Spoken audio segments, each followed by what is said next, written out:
তো চলে আসলাম সাবিত্রী মায়ের মন্দিরে। তো প্রচুর ভিড়, আমরা ভাই বোনরা সবাই চলে এসেছি, মা বাবারাও এসেছি আজকে। প্রচুর ভিড়, একটু দেখাই কেমন। প্রথমে দেখাই এখানে যে পুকুরের জায়গাটা এত সুন্দর না, আকাশে দেখ মহিষরা কিন্তু পানির মধ্যে এটা মজায় আছে। হ্যাঁ মজায় আছে। এই সেরকম একটু গরম হতো তো কিছু বসে রাখতে পারতাম ওদের মতো। আসলে আমার তো এই মাত্র এইটাতে স্নান করার খুব মন হলো।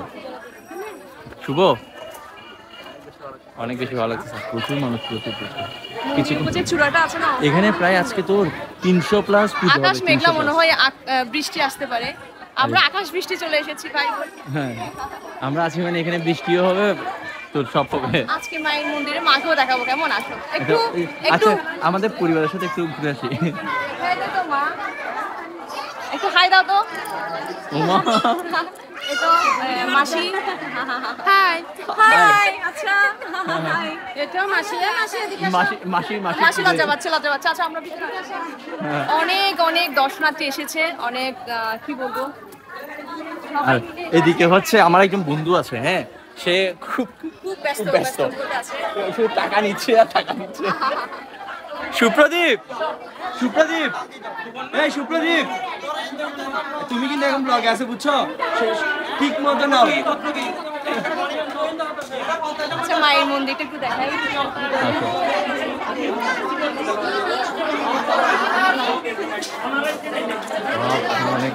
অনেক 300 প্লাস পুজো দেখ। আমি তো মায়ের মন্দিরটা দেখি। মা ভাই এখানে 350 যে এই সাবিত্রী মা কিন্তু সত্যবানের জন্য, তার স্বামী সত্যবানের জন্য এই ব্রত পালন করেছিলেন। আর আজকে ওনার ব্রত আমরা সবাই পালন করছি নিজের স্বামী এবং পরিবারের মঙ্গল কামনার জন্য। আর এদিকে একটা শিব মন্দির আছে, আকাশ এদিকে আসো। শিব মন্দির এখানেও আছে, এখানে পুজো হচ্ছে। আর এদিকে হলো প্রসাদের ব্যবস্থা হয়েছে পুজোর পর, কিন্তু যারা উপবাস আছে সবাই পুজোর পর আজকে প্রসাদও গ্রহণ করবে। শুভ এখানে এসে মনটা ভালো হয়ে গেল না? সব থেকে হচ্ছে মজার বিষয়, আমরা ঘুমাই নাই রাতে। কেন? এই যে মা সকাল সকাল তোর শ্বশুর বাড়ি পাঠিয়ে দিল আমারে। আচ্ছা আর এদিকে আসো। আসলে বৃষ্টি হচ্ছে তো, বৃষ্টি হবে মনে হচ্ছে। আমরা যখন মন্দিরে এসেছিলাম তো আসার পর মানে খিচুড়ির প্রসাদের অমৃত একটা ঘ্রাণ বের হচ্ছে, এটা এতই বেশি ভালো লাগছিল না। প্রসাদের ব্যবস্থা করা হয়েছে, সবাই প্রসাদ গ্রহণ করবে। এখানে প্রচুর দর্শনার্থী এসেছে আজকে সবাই। আর এখানে এই মন্দিরের চারিপাশে ফুল আর ফল। অনেক মানুষ আছে খিচুড়ি পাগল। আমি মনে করি আমরা 100% মানুষ খিচুড়ি পাগল, সবাই এগুলো খেতেও অনেক অমৃত। প্রসাদ মানে তো আসলে অমৃত।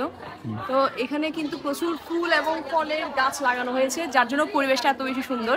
আর সব থেকে পরিবেশ সুন্দর হচ্ছে আজকে হচ্ছে তেমন রোদ নাই, মেঘলা একটু বৃষ্টি হচ্ছে যাচ্ছে। তো আমি ওকে অনেকবার মানা করছি যে তোরকে আজকে বৃষ্টি হওয়ার দরকার নেই, সে আসছে আর যাচ্ছে। এটা তো যখন প্যান্ডেল না থাকে আরো সুন্দর লাগে। কিন্তু এখানে আমরা ছোটবেলা থেকে আসতেছি, এখানে মার সাথে মার হাত ধরে আসা, মনস্কামনা পূরণ করতে অবশ্যই সবাই এসেছে এখানে। মা আশা করি কাউকে নিরাশ করবে না। মা সবার ব্রত আসলে যেন এই যে সবাই মনস্কামনা পূরণ করতে এসেছে, সবার যেন এই সেই মঙ্গল। শুভ এসেছে ওর মনস্কামনা পূরণ করার জন্য অবশ্যই।